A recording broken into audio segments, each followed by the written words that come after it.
આપ સર્વોને હેતપૂર્વક જય શ્રી સ્વામિનારાયણ। આજની સત્સંગ કથા વાર્તા નિજ મંદિર સાવરકુંડલા।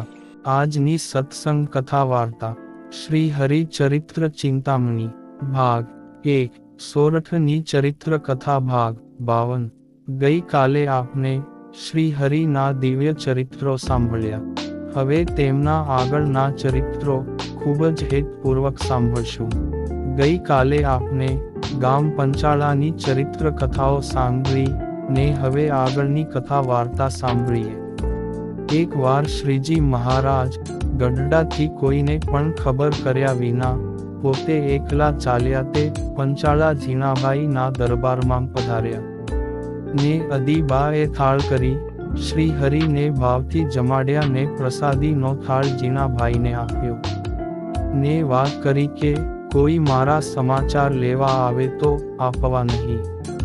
તે વખતે શ્રીજી મહારાજને ગોતવા સારું જીવુબા તથા લાડુબાએ સોમલા ખાચરને ગઢડાથી મોકલ્યા ત્યારે તે ઘોડે સવાર થઈને ચાલ્યા ને રસ્તામાં ખબર મળ્યા કે શ્રી હરિ પંચાળા હશે। તેથી ત્યાં ગયા ને દરબારમાં જઈને અદીબાને પૂછ્યું જે મહારાજ અહીં આવ્યા છે। ત્યારે તેમને પૂછ્યું તમે ક્યાંથી આવો છો? પછી સોમલા ખાચરે પોતાની ઓળખાણ આપતા કહ્યું કે મારું નામ સોમલો ખાચર ને મને ગઢડાથી જીવુંબા તથા લાડુબાએ શ્રીજી મહારાજને ગોતવા માટે મોકલ્યો છે ને તેઓ શ્રી હરિ વિના ખૂબ જ ઉદાસ થઈ ગયા છે ને કાંઈ ખાતા પીતા પણ નથી અને મહારાજને સંભાળ્યા કરે છે। ત્યારે અદીબા બોલ્યા હે સોમલા ખાચર મહારાજ તો અહીં છે અને આટાણે તળાવની દક્ષિણાદી બાજુ વતુ કરાવવા માટે ગયા છે। ત્યારે સોમલો ખાચર ત્યાં ગયા ત્યારે મહારાજે વતુ કરાવતા તેમને ભાળ્યા એટલે એક હરિભક્તને મોકલી કહ્યું કે ઓલા ઘોડાવાળાને અહીં આવવા દેશો નહીં। ત્યારે તે હરિભક્ત ત્યાં ગયા। તે સોમલા ખાચરે તેમને પૂછ્યું કે શ્રીજી મહારાજ અહીં આવ્યા છે? ત્યારે તેમણે ના કહી। ત્યારે સોમલા બાપુ બોલ્યા એ ગઢપુરથી કોઈને કીધા વગર નીકળી ગયા છે એટલે ત્યાં સૌ તેમની ચિંતા કરે છે। ત્યારે તે હરિભક્ત બોલ્યો મહારાજ તો અહીં છે પણ મને કહેવાની ના પાડી છે જેથી હું તમને ના પાડું છું। પછી સોમલો ખાચર ઘોડેથી ઉતરીને ઝાડના થડે ઘોડો બાંધી માથે લુગડું ઓઢીને મહારાજ તરફ ચાલ્યા ને કોપ મૂકી રોતા રોતા મહારાજ જ્યાં વતુ કરાવતા હતા ત્યાં આવ્યા। ત્યારે મહારાજે હેતે કરીને પૂછ્યું એ કોણ રોતા રોતા આવે છે? તે વખતે તે હરિજને મહારાજને કહ્યું મહારાજ એ તો સોમલો ખાચર ગઢપુરથી આવ્યા છે। ત્યારે મહારાજ કહે એને અહીં આવવા દ્યો। પછી તે મહારાજ પાસે આવ્યા અને જ્યારે હેતે કરીને પગે લાગ્યા ત્યારે શ્રી હરિએ તેમને છાના રાખ્યા ને બોલ્યા કે આ તો અમારા અનન્ય ભક્ત સોમલા ખાચર છે ને તેમની આંખમાંથી આંસુડા ના બૂંદો આ તળાવમાં પડ્યા તેથી આ તળાવને હવે બિંદુ સરોવર તરીકે ઓળખવું। પછી શ્રી હરિ તળાવમાં સ્નાન કર્યા અને સોમલો ખાચર પણ નહાયા। પછી સૌ ગામમાં ગયા ને મહારાજે ઝીણાભાઈના ભાઈ ગગાભાઈને કહ્યું હવે અમારે ગઢપુર જવાનું છે માટે થાળ તુરંત તૈયાર કરાવો। પછી તેમને થાળ કરાવી શ્રીહરિને બાજોઠ ઉપર બિરાજમાન કરી થાળ પીરસ્યો। તેમાં સેવનો બિરંજ શીરો પૂરી શ્રીખંડ દહીંની કઢી અને રીંગણાનું શાક તથા અથાણું અને પાપડ વગેરે હતા। તે શ્રી હરિ હેતથી ધીરે ધીરે જમતા જાયને થાળમાંથી થોડી થોડી પ્રસાદી ઝીણાભાઈ ગગાભાઈ અને સોમલા બાપુને આપતા જાય ને પોતે વચમાં પાણી પીતા જાય ને પેટ ઉપર હાથ ફેરવતા જાય। આમ જમી રહ્યા પછી ચડું કરી જળપાન કરી અને મુખવાસ લીધો ને થાળની પ્રસાદી દરબાર માંગ મોકલી, તે સૌ હેતપૂર્વક જમ્યા.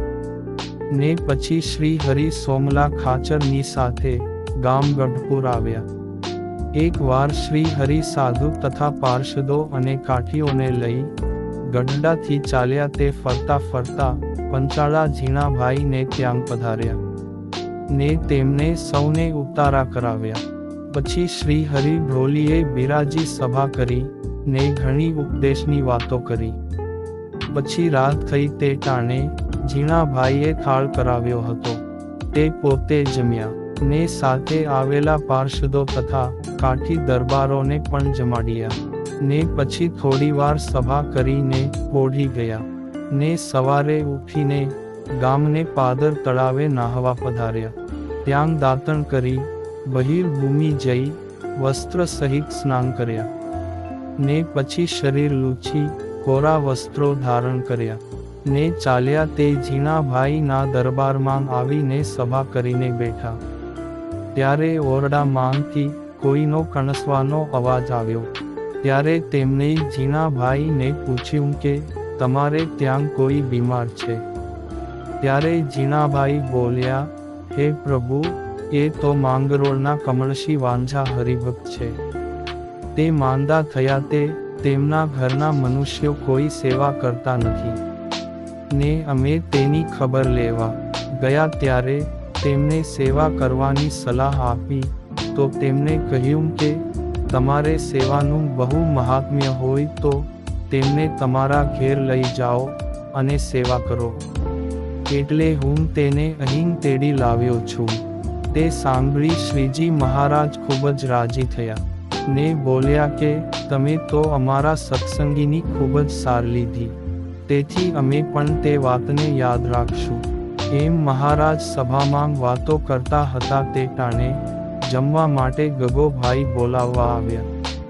પછી શ્રી હરિ હાથ પગ મોઢું ધોઈ જમવા પધારતા હતા તે વખતે એક આડો કાઠી મહારાજને મારવા આવ્યો. તેનું કારણ એ હતું કે તે કાઠીની સ્ત્રી વર્તમાનધારી સત્સંગી થઈ હતી. ને આ કાઠીને થયેલું કે મારી ઘરવાળી ઉપર સ્વામી નારાયણે બુરકી નાખી છે, માટે લાગ આવે તો તેમને મારી નાખવા એમ ધારી તલવાર સંતાડીને આવેલો હતો. અને શ્રી હરિને મારવાનો મનસૂબો બહુ કર્યો. તે વખતે તે કાઠીને પોતાના દિવ્ય રૂપના દર્શન કરાવ્યા ત્યારે તે કાઠીએ મહારાજને ભગવાન જાણ્યા. એટલે તલવાર ફેંકી દીધી અને શ્રી હરિના ચરણારવિંદ પકડી માફી માગી રડવા લાગ્યો કે હે મહારાજ, હું તો તમને મારવા માટે આવ્યો હતો, માટે મારો અપરાધ માફ કરો ને મને તમારા શરણે લ્યો અને સત્સંગી કરો. આમ દીન ભાવે પ્રાર્થના કરી. પછી દયાળુ શ્રીહરિએ તેમને કહ્યું કે તમારા સર્વે ગુનાઓ અમે માફ કરીએ છીએ. ને પછી તેને વર્તમાન ધરાવી કંઠી પહેરાવી સત્સંગી કર્યો. તે શ્રી હરિના ગુણગાન કરતો કરતો પોતાને ઘેર ગયો. પછી શ્રી હરિ થાળ જમ્યા ને પ્રસાદી સૌને આપી. પછી પાર્ષદો અને કાઠીઓને પંક્તિ પાડી પોતે પીરસીને ખૂબ જ હેતથી જમાડીને ત્યાંથી ચાલ્યા તે ફરતા ફરતા ગઢપુર પધાર્યા હતા. ગામ પંચાળાના દરબાર ઝીણાભાઈને સત્સંગ થયો ત્યારથી તેઓ સાધુનો સમાગમ કરતા ને કથા વાર્તા સાંભળતા. તેમને સંસારના માઇક સુખ તો કડવા ઝેર જેવા લાગતા અને માઇક પંચ વિષયોમાં ચિત્ત તણાઈ ન જાય તે માટે અખંડ શ્રી હરિની મૂર્તિમાં પોતાના મનની વૃત્તિ જોડી રાખતા હતા. એક વખત જૂનાગઢના નવાબે પોતાના બધા સાગરીતોને તેમજ ગામધણીઓને બોલાવી નાચગાનની મહેફિલ રાખી હતી. ને જ્યારે નાચગાન ચાલુ થયું તે જાણી ઝીણાભાઈ તો પોતાના હાથમાં માળા લઈ આંખો બંધ કરી શ્રી હરિની મૂર્તિ સંભાળી તે સભામાં બેઠા હતા ત્યારે નવાબ સાહેબની નજર તેના ઉપર ગઈ. ત્યારે તેમને મનમાં જાણ્યું કે આપની કચેરીમાં આ બધા લોકો નાચગાન જોઈ રહ્યા છે, પરંતુ આ જીણાભાઈ જોતા નથી.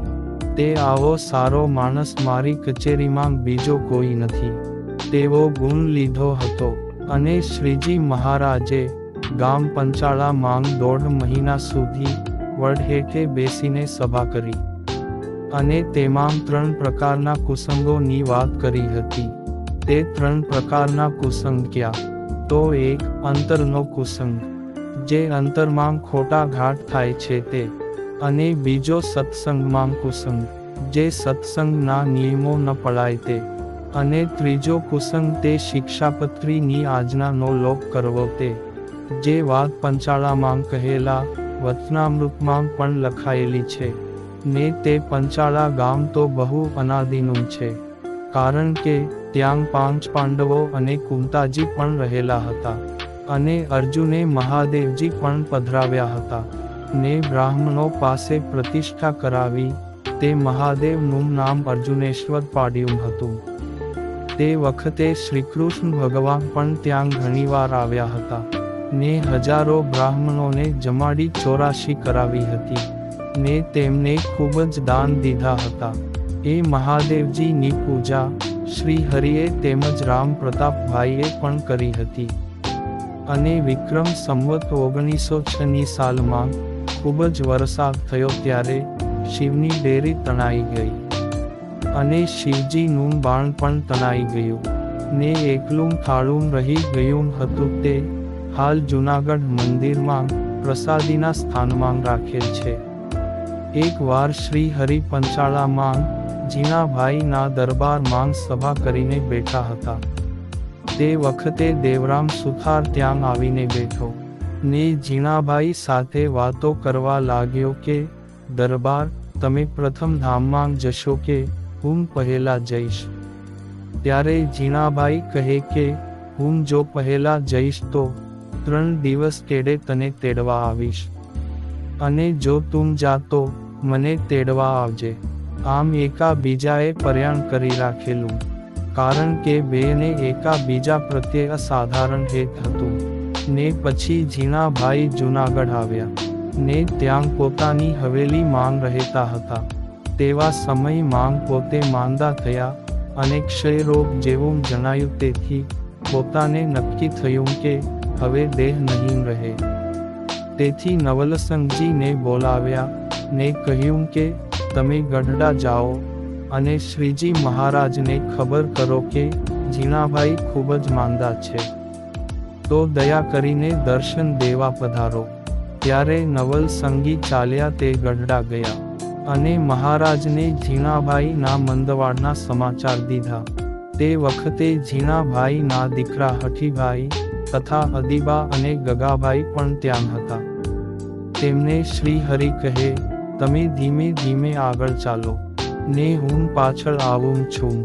પછી શ્રી હરિ મોટેરા સંતો અને હરિભક્તોને સાથે લઈ ચાલ્યા. તે જૂનાગઢ પહોંચ્યા.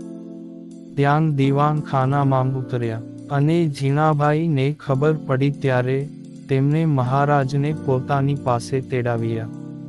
તે વખતે શ્રીજી મહારાજ જીણાભાઈના ઢોલિયા પાસે ખુરશી ઉપર બેઠા. તે જીણાભાઈ 2 હાથ જોડીને પગે લાગ્યા. ત્યારે મહારાજે રાજી થઈને કહ્યું, જીણાભાઈ, આ ટાણે જે માગવું હોય તે માંગો. આ બ્રહ્માંડમાં કાંઈ પણ એવું નથી કે જે હું તમને ન આપી શકું. ત્યારે જીણાભાઈએ શ્રી હરિને પ્રાર્થનાપૂર્વક કહ્યું કે હે પ્રભુ, હવે મારે કોઈ પણ પ્રકારની વાસના નથી, માટે તમારા અક્ષરધામમાં લઈ જાઓ. પછી શ્રી હરિએ તેમને કહ્યું, તમારે હઠીભાઈને કાંઈ ભલામણ કરવી છે? ત્યારે જીણાભાઈ બોલ્યા કે જો તે તમારો થઈને રહેશે તો મારે કંઈ ભલામણની જરૂર નથી, અને જો વિમુખ થઈને રહેશે તો મારી ભલામણ કંઈ ચાલશે નહીં. પછી પ્રાર્થનાપૂર્વક પોતે હાથ જોડીને કહ્યું, હે પ્રભુ, હવે મારે કંઈ પણ માંગવું નથી, પણ ભવિષ્યમાં આ જગ્યાએ એક સુંદર મોટું શિખરબદ્ધ મંદિર થાય અને તેમાં તમારા દ્વારા મૂર્તિ પધરાવાય એવો કોલ આપો. તે સાંભળી શ્રી હરિ ખૂબ જ રાજી થયા. પછી ઝીણાભાઈને પોતાના મુક્તનું રૂપ ધારણ કરાવી ધામમાં મોકલ્યા ને તેમના ભૌતિક દેહને પાલખી માંગ બેસાડી ફૂલહાર અગર ચંદન વગેરેથી પૂજા કરીને પોતાના કંઠ માંગથી ગુલાબનો હાર કાઢી તેમને પહેરાવ્યો ને પછી પાલખી ઉપાડી ત્યારે 3 માણસો અને ચોથા પોતે એમ શ્રી હરિએ ઝીણાભાઈની નનામી ઉપાડી વાજતે ગાજતે ભજન કીર્તન ગાતા ગાતા દામોદર કુંડે જઈને તેમના ભૌતિક દેહનો અગ્નિ સંસ્કાર કર્યો ને પછી સ્નાન કરી પાછા દરબારમાં પધાર્યા અને સભા કરી ઝીણાભાઈના દીવાન ખાનામાં બેઠા ત્યારે દાદોભાઈ ત્યાં આવ્યા ને મહારાજને વાત કરી કે તમે ઝીણાભાઈને મંદિર કરાવવાનો કોલ આપ્યો છે તો જો તમે અહીં મંદિર કરતા હો તો આ મારી ફૂલવાડી દીવાનખાના સહિત હું તમને કૃષ્ણાર્પણ કરું છું તે સાંભળી મહારાજ ખૂબ જ રાજી થયા ને સાંજ પડવા આવી તે વખતે નવાબ સાહેબના 2 હજુરિયા નોકર મહારાજને તેડવા આવ્યા ત્યારે મહારાજ બ્રહ્માનંદ સ્વામીને સાથે લઈ દરબારમાં પધાર્યા અને નવાબે તેમનો ખૂબ જ આદર સત્કાર કર્યો પછી નવાબે ઝીણાભાઈનો ખરખરો કર્યો તે પછી મહારાજે વાત કરી કે ઝીણાભાઈને અમે મંદિર કરવાનો કોલ દીધો છે તેમાં તમારે શું સહાયતા કરવી છે ત્યારે નવાબ કહે જે હે સ્વામિનારાયણ જેમ તમે કહો તેમ કરું ત્યારે શ્રી હરિ કહે અમે આ મંદિર બંધાવીએ ત્યારે જે કાંઈ સર સામાન આવે તેની જકાત માફ કરી આપો તો ઠીક ત્યારે નવાબે કહ્યું કે હે પ્રભુ સૂર્ય ચંદ્ર તપે ત્યાં સુધી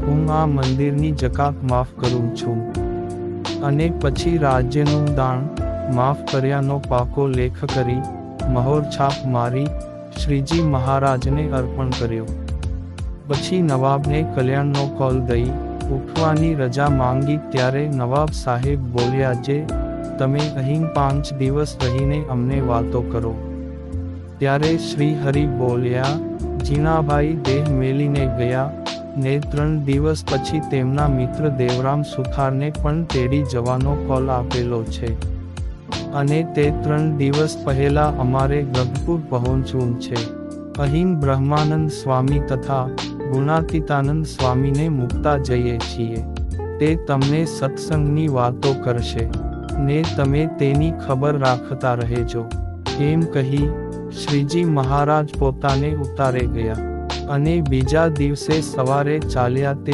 થાણા ગાલોલ માવા ભક્તને ઘેર રાત્રિ રહ્યા ને ત્યાંથી નીકળી સાંજ પડે ગઢપુર પહોંચ્યા ને લક્ષ્મીવાડીમાં બેઠા હતા ત્યારે નારાયણજી ભાઈ સુથારે આવીને મહારાજને પગે લાગ્યા એટલે શ્રી હરિએ દેવરામના સમાચાર પૂછ્યા ત્યારે નારાયણજી ભાઈ બોલ્યા કે દેવરામ એમ કહેતો હતો કે ઝીણાભાઈનો દેહ જેમ મેલાવ્યો તેમ મારો પણ દેહ મુકાવે તે સાંભળી મહારાજ તેની પાસે ગયા ને પોતાના દર્શન દીધા ત્યારે દેવરામે હાથ જોડી શ્રી હરિના દર્શન કર્યા ને પછી પોતાનો જીવ શ્રી હરિની મૂર્તિમાં જોડી દીધો ને પોતે ખૂબ જ પ્રાર્થના કરી પછી શ્રી હરિ અક્ષર ઓડીએ આવી પહોંચી ગયા ને મોડી રાત્રિ થઈ ત્યારે પોતે ઝીણાભાઈને સાથે લઈ વિમાનમાં બેસીને દેવરામને ત્યાં ગયા ને તેમનો દેહ મેલાવી વિમાનમાં બેસાડી પોતાના અક્ષરધામમાં લઈ ગયા આમ શ્રી હરિ પોતાના અનન્ય ભક્તોના સંકલ્પો સિદ્ધ કરતા હતા ને હવે પછીની ચરિત્ર કથા આપને આગળના ભાગમાં સાંભળશું અત્યારે આપ સર્વોને ભાવથી જય શ્રી સ્વામિનારાયણ।